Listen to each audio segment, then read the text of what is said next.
All right, today we're doing a deep dive based on the sources you sent us. It's a technical spec sheet for a piece of pro broadcast gear, hmm and it seems to solve one of audio's oldest problems. mm How to get perfect sound from point A to a ridiculously distant point B with zero loss. Exactly. We're looking at the Thor Broadcast F-8XLR-HiFi-TXRX8 extender. A mouthful. It is, but its job is critical. It takes up to 8 channels of professional, balanced analog XLR audio, and it converts them to travel over an optical line. And that's really the key thing for you to grasp here. This isn't just about making audio go far. It's about sending 8 channels of genuinely high-fidelity audio over distances that uh, only fiber can really handle. Let's start Yeah. with that distance because Yeah.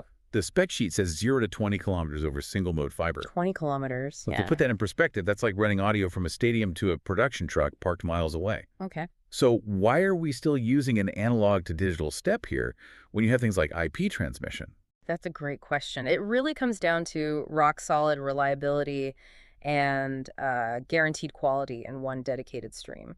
To cover that distance, there's a pretty intense conversion process. Okay. The analog XLR signals are first digitized, and not just any digitization. We're talking 24-bit accuracy at a 192K sampling frequency. Whoa, 192K. Standard broadcast is 48K. Why go 4 times higher than what we can even hear? And that's the insight right there. It's about capturing everything, all the subtle harmonics, the things you might need later in mastering or post-production.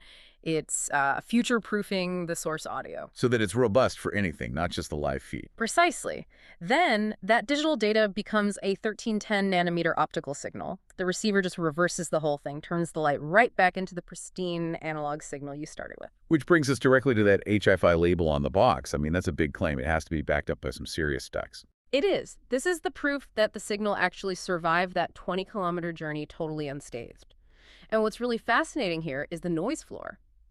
The signal-to-noise ratio, or SNR, is better than 98 dB. An 8 dB. I mean, that's basically a black background of complete silence. It is, and the total harmonic distortion, the THD, is less than 0.03% at 1 kHz. So virtually no unwanted color or sound is added. That level of fidelity on a long-haul transport is, well, it's extraordinary. And since you're running 8 channels, the separation between them is critical. The adjacent channel isolation is specified at greater than 94 dB. Meaning no bleed between channels. 0. You can have a whisper on channel 1 and a drum kit on channel 2, and they will never, ever interfere with each other, even over one tiny strand of fiber. Okay, so fidelity is solved. Let's talk about the practical side. The crew in a chaotic live environment. It's a 1U rack-mountable unit, pretty standard, and it uses STPC connectors for the fiber. Right. And those ST connectors are rugged. They're built to be handled quickly and, let's be honest, roughly on set. But the real operational intelligence here is in the system protection. Like the dual power supplies. That's part of it, which is non-negotiable for broadcast, but I'd point you to the LOCK indicator. The real-time diagnosis. Tell us more about that. So the LOCK indicator is your signal health monitor.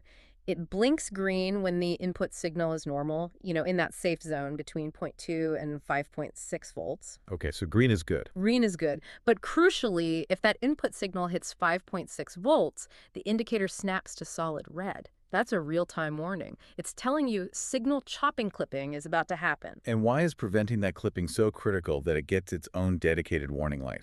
Because clipping is permanent. It's irreversible distortion. Once that waveform is squared off, you can't really fix it downstream. When you're dealing with a high-stakes live feed, preventing distortion at the source is everything. This unit warns you before the damage is done. So to kind of wrap up this deep dive, we've looked at a device that solves professional audio's distance problem. It extends pristine audio up to 20 kilometers using this incredibly smart digital-to-optical conversion that gives you both bulletproof signal quality and that real-time safety feedback. Exactly. It's that combination of range, that super high quality, less than 0.03% THD, and the diagnostic feedback. It just guarantees the integrity of your audio every step of the way. So here's a final thought for you to chew on. If you can reliably send 8 channels of pro audio 20 kilometers away with virtually zero distortion, how does that change the entire game for covering massive sporting events or even setting up a temporary studio in the most remote, geographically hostile locations you can imagine?